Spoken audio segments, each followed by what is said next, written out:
News 18 UP Uttarakhand पर सुबह से ही हम दिखा रहे हैं। देखिए अब सूरज उग चुका है, रोशनी बढ़ती जा रही है और रोशनी बढ़ने के साथ ही खूबसूरती भी और ज्यादा निखर कर देखने को मिल रही है। सबसे पहले तो आपको दिखा दें कि मैं जहां मौजूद हूं वहां से लोगों की संख्या देखिए। वहां से आप मेला में किसी भी क्षेत्र में चले जाइए, आपको ऐसे ही जनसैलाब देखने को मिलेगा। ऐसा लग रहा है कि समुद्र की लहरें हैं जो बढ़ती चली जा रही हैं और जैसे समुद्र का कोई अंत नहीं दिखता, वैसा ही इन लहरों का भी कोई अंत नहीं दिख रहा है। लोगों की जो कतार है उसकी अंतिम छोर आपको देखने को नहीं मिलेगी। पूरे कुंभ क्षेत्र में इसी तरह से लोग दिख रहे हैं, लेकिन इन सब के बीच जो आश्चर्य की बात है, इन सब के बीच जो राहत की बात है कि कहीं कोई अव्यवस्था नहीं है, गंदगी नहीं है, साफ सफाई हर तरफ है। लोगों का हुजूम एक तरफ से दाखिल हो रहा है तो दूसरी तरफ से निकलता हुआ भी दिख रहा है। स्नान दान जाप सब कर रहा है, दान पुण्य करके और उसके बाद निकल रहा है।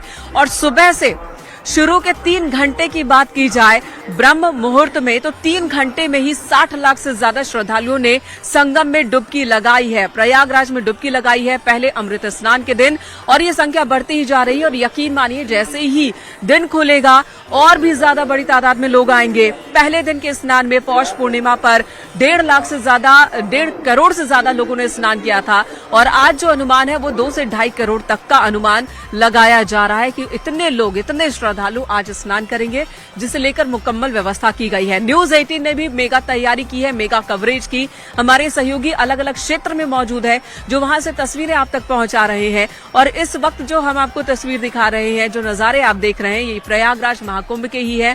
हमारे सहयोगी राजीव लगातार हमारे साथ मौजूद हैं। राजीव बताएंगे कि कैसे अखाड़ों का स्नान चल रहा है।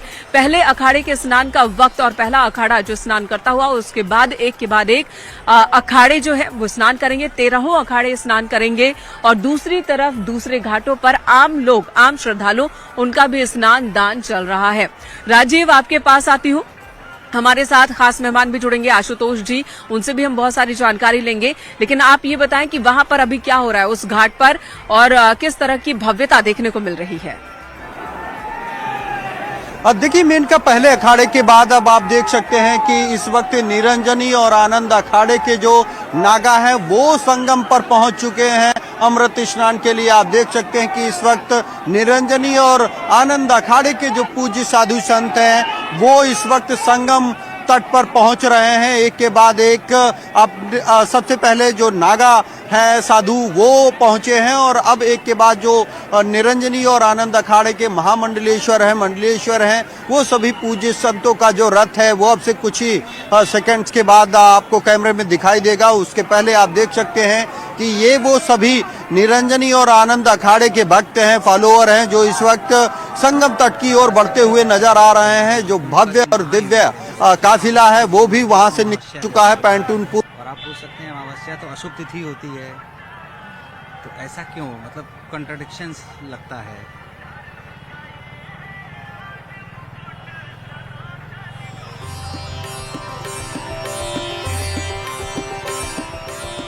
चलिए राजीव के पास दोबारा लौटेंगे। रुख राम गोपाल का कर लेते हैं जो गोरखपुर से हमारे साथ मौजूद हैं, जहां पर सीएम योगी आदित्यनाथ की मौजूदगी है। और आज खिचड़ी पर्व के मौके पर सीएम योगी आदित्यनाथ ने पूजा अर्चना की, खिचड़ी का भोग चढ़ाया, लोगों को शुभकामनाएं दी और संदेश दिया। रामगोपाल आपके पास आती हूँ। सीएम योगी के आज के कार्यक्रम क्या क्या हैं, किस तरह से हैं? बिल्कुल, मुख्यमंत्री योगी आदित्यनाथ आज दिन भर गोरखनाथ मंदिर में ही मौजूद रहेंगे और यहाँ पे जो है खिचड़ी का प्रसाद वितरित किया जाएगा, उसमें रहेंगे। लेकिन इस वक्त जो तस्वीरें दिखा रहा हूँ ये मेन मंदिर का प्रांगण है और आप देखिए यहाँ पे जो श्रद्धालु हैं वो अपने बारी का इंतजार कर रहे हैं। चूंकि जो क्राउड मैनेजमेंट है, लाखों की संख्या में श्रद्धालु यहाँ पे आए हुए हैं, लेकिन जो क्राउड मैनेजमेंट है उस मैनेजमेंट के तहत श्रद्धालुओं को 4 से 5 जगहों पर रोका जाता है और 100 की संख्या में छोड़ा जाता है। महिलाएं और पुरुष अलग अलग। मेन मंदिर में प्रवेश करने के बाद भी 3 जगहों पे रोका जाता है। जैसे अभी एक तस्वीर आपने देखी है, एक दूसरी तस्वीर ये देखिए कि यहाँ पे आपको सिर्फ दोनों तरफ, मेरे दोनों तरफ सिर्फ लोग ही लोग नजर आ रहे हैं। और ये लोग न सिर्फ गोरखपुर पूर्वांचल बल्कि बिहार के कई जिलों से यहाँ पे खिचड़ी चढ़ाने के लिए आए हुए हैं, साथ ही नेपाल से यहाँ पे खिचड़ी चढ़ाने के लिए आए हुए हैं। और ये जो लाइन है, ये लाइन करीब 2 किलोमीटर लंबी इसी तरीके की लाइन गोरखनाथ मंदिर के बाहर से लगी हुई है। भाई साहब, कब से खिचड़ी आप लोग चढ़ा रहे हैं? कब से? अरे 5 बजे से आए। 5 बजे से लाइन में लगे हुए हैं। कहाँ से आए हैं? तो राप्ती नगर से आए हैं। तो खिचड़ी कब से चढ़ाते हैं आप? हम लोग खिचड़ी तो 90 से चला रहे हैं हम तो। हैं? बचपन से हम लोग आते हैं। यहीं के रहने वाले हैं, बचपन से आते हैं। बचपन से आ रहे हैं आप लोग? तो भीड़ ऐसे ही होती है हर बार? हैं? हर साल लाइन में लग के इंतजार करते हैं। पहली बार आए हो क्या खिचड़ी? हाँ, चढ़ाने? पहली बार है। दोस्तों के साथ खिचड़ी चढ़ाने? हाँ? भाई से आ रहा हूँ त्रिवेदी कानपुर। कानपुर से आए हाँ, हैं? 50 लग जाते हैं कानपुर से। 50 लोग आए हैं। हाँ, कानपुर। बोलिए बाबा की जय हो। कहाँ से आए हैं आप? सजनवा से। तो ये देखिए, मतलब न सिर्फ पूर्वांचल उत्तर प्रदेश बल्कि अलग अलग लोगों से पूछ लीजिए। कहाँ से हैं? राम जानकी नगर से हैं। कब से चढ़ाते हैं खिचड़ी? अरे बहुत दिनों से चढ़ाते हैं सर। एक बात है, ज्यादा महिलाओं का जो है तांता उधर से लगा हुआ है। कई किलोमीटर लंबी लाइन लगी हुई है। और ये जो है ये क्राउड मैनेजमेंट का एक सिस्टम है कि किस तरीके से लोगों को छोटे छोटे टुकड़ों में रोका जाता है और उसके बाद फिर उनको मंदिर की तरफ भेजा जाता है। और जब वो मंदिर में जाते हैं तो मंदिर में भी 2 जगहों पे रोका जाता है। चूंकि ये परंपरा यहाँ पे सदियों से चली आ रही है कि मकर संक्रांति के दिन भगवान गोरक्षनाथ को खिचड़ी चढ़ाई जाती है और खिचड़ी का दान किया जाता है। ये एक इकलौता ऐसा मंदिर है जहाँ पे भगवान को जो है खिचड़ी का दान किया जाता है। आप जाइए अन्य मंदिरों में देखिए कि वहाँ पे 56 भोग के भोग लगते हैं, प्रसाद करते हैं, लेकिन ये जो है ऐसा भगवान गोरक्षनाथ है। गरीबों के एक तरीके से जो पूर्वांचल की एक भौगोलिक स्थिति हुआ करती थी, उस तरीके से भगवान गोरक्षनाथ को यहाँ पे खिचड़ी का दान किया जाता है। और जो श्रद्धालु यहाँ पे खिचड़ी का दान कर रहे हैं। क्राउड मैनेजमेंट की अगर हम बात करें तो एक तरफ पुरुषों की लाइन तो दूसरी तरफ महिलाओं की लाइन लगी हुई है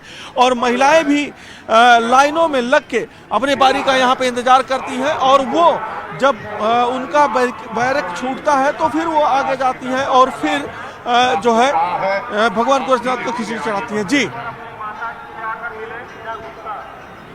बिल्कुल रामगोपाल, बड़ी संख्या में लोग पहुंचे हैं और ये सभी सिर्फ उत्तर प्रदेश के नहीं है बल्कि बिहार के हैं, दूसरे प्रदेशों से पहुंचे हैं गोरखनाथ के आशीर्वाद के लिए, खिचड़ी के प्रसाद के लिए। और मकर संक्रांति पर खिचड़ी के दान की परंपरा है, यानी कि खिचड़ी पकी हुई नहीं तो कम से कम खिचड़ी को बनाने में इस्तेमाल होने की सामग्री जो होती है वो दान करने की भी परंपरा है। इसके बारे में भी हम अपने मेहमानों से बातचीत करेंगे। इस वक्त हमारे साथ आशुतोष वार्ष्णेय जी मौजूद हैं, ज्योतिष आचार्य हैं। सुबह से बता रहे हैं कि ग्रह नक्षत्रों के हिसाब से क्या महत्व है मकर संक्रांति का, महाकुंभ का, प्रयागराज का, हमारे आचरण किस तरह से होने चाहिए। तो हमारे साथ एक और मेहमान जुड़ चुके हैं, डॉक्टर ब्रिजेंद्र मिश्रा जी हैं, वैदिक ज्योतिषाचार्य हैं। आपका भी बहुत बहुत स्वागत है न्यूज 18 पर। सर थोड़ा और पास आ जाइए, थोड़ा पास आ जाइए, ठीक है इतना। चलिए कुछ और सवालों के जवाब। अब बात हो रही थी कुंडली की। देखिए इंसानों की कुंडली तो होती है लेकिन महाकुंभ की भी कुंडली होती है और वो कुंडली तैयार करके लाए हैं ज्योतिषाचार्य जी, इसके बारे में बताइए। जी देखिए, कुंडली का मतलब है लग्न। कोई भी इवेंट होता है, कोई भी घटना होती है तो उस घटना से संबंधित जो ग्रह नक्षत्र होते हैं वो उसकी लग्न कुंडली पे आते हैं। तो जैसा कि देखा जाए जो हमारा महाकुंभ है इसका प्रारंभ पौष पूर्णिमा से हुआ है। तो पौष पूर्णिमा पे जो सूर्योदय की लग्न है, धनु लग्न में कुंभ का प्रवेश हुआ है, तो ये बहुत शुभ है क्योंकि देवगुरु बृहस्पति के कारण ही ये महाकुंभ का संयोग आया है। जो 12 साल में ये जो महाकुंभ है इसका कारण है देवगुरु बृहस्पति की चाल। अगर हम लोग जाने कि देवताओं का जो गुरु हैं वो बृहस्पति ग्रह हैं जो प्रत्येक राशि में 1 वर्ष रहते हैं। तो एक वर्ष जब राशियों का भ्रमण करते करते 12 साल में 1 चक्र पूर्ण करते हैं, यानी कि 12 साल में देवगुरु बृहस्पति 12 साल बाद वृष राशि में आए हैं। उस साल तीर्थराज प्रयागराज में महाकुंभ होता है और ये चक्र बृहस्पति देवता 12 बार पूर्ण कर चुके हैं, यानी कि इस बार 12 × 12 पूर्ण महाकुंभ है। तो 144 साल, 12 × 12 144 साल। तो बात करें जाए कुंडली की कि महाकुंभ की कुंडली का जो प्रवेश है, जो उसकी महाकुंभ की कुंडली की लग्न है वो धनु लग्न की कुंडली है। लग्न में सूर्य और बुध हैं। पराक्रम स्थान, क्योंकि पराक्रम स्थान करे स्थान होता है, अगर पराक्रम स्थान में शनि स्वराशि का होता है, शुक्र होता है, तो इसे बहुत ही शुभ मानते हैं, यानी कि कुंभ में कोई अशुभ घटना नहीं होगी। वैसे भी शासन प्रशासन इतना लगा हुआ है, इतनी है कि होनी भी नहीं चाहिए, आतंकवादी घटना कोई नहीं होगी। उसी के साथ साथ मंगल अष्टम भाव में नीच का बैठा हुआ है तो मंगल जब नीच का है, अष्टम भाव गुण विद्या का है, अष्टम भाव सिद्धि का है, अष्टम भाव रहस्य का है, तो अष्टम भाव में मंगल की स्थिति और जो कुंभ की कुंडली है वो मिथुन राशि की बनती है। जो राहु है वो सुख स्थान पे बैठा है, केतु कर्म पे बैठा है। और मैं बहुत सरल में पूछना चाहूंगी, तो सरल में इस कुंडली का आम लोगों पर क्या असर होगा? आम लोगों का असर ये है कि ये महाकुंभ वाकई दिव्य और भव्य रहेगा, और जो भी यहाँ पर कुंभ में आता है, स्नान करता है, दान करता है, पूजा पाठ करता है, वह सुरक्षित रहेगा और उसको बहुत सारी फलों की प्राप्ति होगी। वैदिक ज्योतिषाचार्य जी भी हमारे साथ मौजूद हैं। बहुत बहुत स्वागत आपका एक बार फिर से। और इस कुंभ को लेकर, मकर संक्रांति को लेकर हमारे दर्शकों को बताइए कि उन्हें किस वैदिक मंत्रोच्चारण का इस्तेमाल करना चाहिए, आज के दिन स्नान के वक्त किस बात का ख्याल रखना चाहिए? जिस समय आप स्नान कर रहे हैं, आप माँ गंगा की गोद में हैं। संगम में प्रमुखता माँ गंगा की होती है और उससे ज्यादा प्रमुखता उनकी रेती की होती है। तो यहाँ पर आके गंगा जी को कोई भी मंत्र अगर याद हो, नहीं याद है तो हर हर गंगे, माँ गंगे, या जो आप कलश का स्थापना के समय जो सभी नदियों का आह्वान करते हैं, उन मंत्रों का जो भी आपको याद हो करें। 5 डुबकी लगाएं और उनको याद करते हुए चलें। 5 डुबकी लगानी है, गंगा माँ को याद करना है। और ये भी सुना है कि संगम की रेती भी बदन पे लगाना चाहिए और यहाँ से लेकर भी जाना चाहिए घर। ये रेती का महत्व ही कल्पवास की प्रेरणा देता है। यहाँ ब्रह्मा जी ने तपस्या की थी, गंगा अवतरण के पूर्व बहुत सी घटनाएं थी। सारे देव यहाँ तपस्वी उनके रहे थे और विष्णु जी का तो ये परम मास है और उनका क्षेत्र है। मकर संक्रमण अभी होगा 8:55 पर। कुछ पंचांगों में 2-4-10 मिनट इधर उधर हो सकते हैं क्योंकि अनांश का अंतर पड़ता है। ये हमारा नया वर्ष है, हमें नई उत्तेजना मिलती है, हमें नया जोश मिलता है। क्यों मिलता है? क्योंकि सूर्य होता है वो उत्तरायण हो जाते हैं, उत्तरमुखी।